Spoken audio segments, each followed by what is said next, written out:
कर्नाटक में कांग्रेस पार्टी की जीत, श्री राहुल गांधी जी की तपस्या, श्री मल्लिकार्जुन खड़गे की अथाह मेहनत और संकल्प, कांग्रेस के कार्यकर्ताओं के द्वारा चरणबद्ध होकर अथाह और बेशुमार मेहनत और एक नीतिगत तरीके से चुनाव लड़ने का कांग्रेस का तरीका, ये उसके चलते कांग्रेस की जीत कर्नाटक में हुई।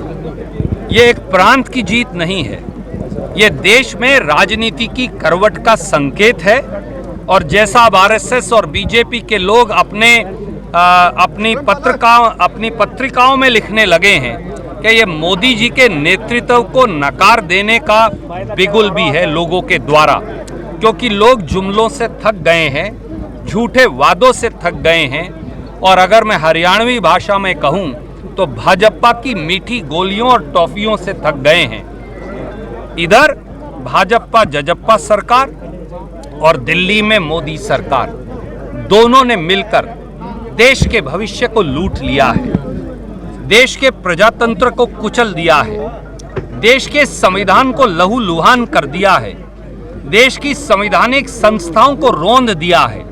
और इसलिए देश अब बेरोजगारी के खिलाफ, महंगाई के खिलाफ, भ्रष्टाचार के खिलाफ, नफरत और बंटवारे की आंधी के खिलाफ एक नया बिगुल बजाने को तैयार है।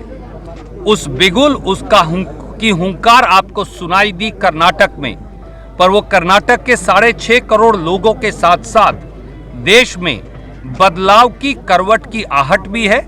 और अगर मैं ये कहूं कि एक शंखनाद भी है तो शायद सही होगा। मैं इस बात के लिए अपने आप को सौभाग्यशाली मानता हूं कि मुझे एक कार्यकर्ता के तौर पर और प्रभारी के तौर पर कर्नाटक की कांग्रेस का नेतृत्व करने का मौका मिला।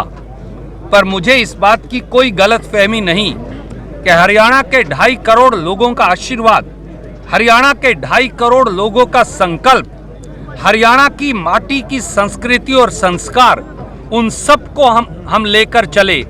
और उस संस्कार और संस्कृति का परिणाम है कि हरियाणा और कर्नाटक की संस्कृति ने मिलकर तानाशाहों को हरा दिया और देश में लोगों की सरकार बनाने का पदार्पण किया। कर्नाटक में आप प्रभारी थे, आपने सभी को एक सूत्र में बांध दिया। हरियाणा में तो आप भी एक पक्ष है, तो सभी को कैसे एक सूत्र में बांधे? देखिए, सवाल नेताओं का है ही नहीं। हरियाणा की जनता बदलाव के लिए तैयार है। हरियाणा की जनता केवल नेताओं को सत्ता में नहीं बिठाना चाहती जैसा कुछ नेता मानते हैं। हरियाणा की जनता का एजेंडा चाहती है। हरियाणा के दलित के लिए कांग्रेस क्या करेगी, हमें ये बताना पड़ेगा एक एक घर जाकर।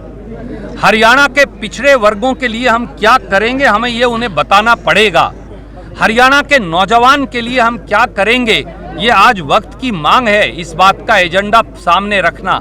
हरियाणा के छोटे छोटे दुकानदार, अग्रवाल समाज, पंजाबी समाज, शहर में रहने वाले साथियों के लिए हम क्या करेंगे, कैसे हरियाणा के 68 से ज़्यादा शहरों की शक्ल को बदलेंगे जो अब स्लम में तब्दील हो चुके हैं। हरियाणा के गांव में एक नई खुशबू की आहट कैसे आएगी।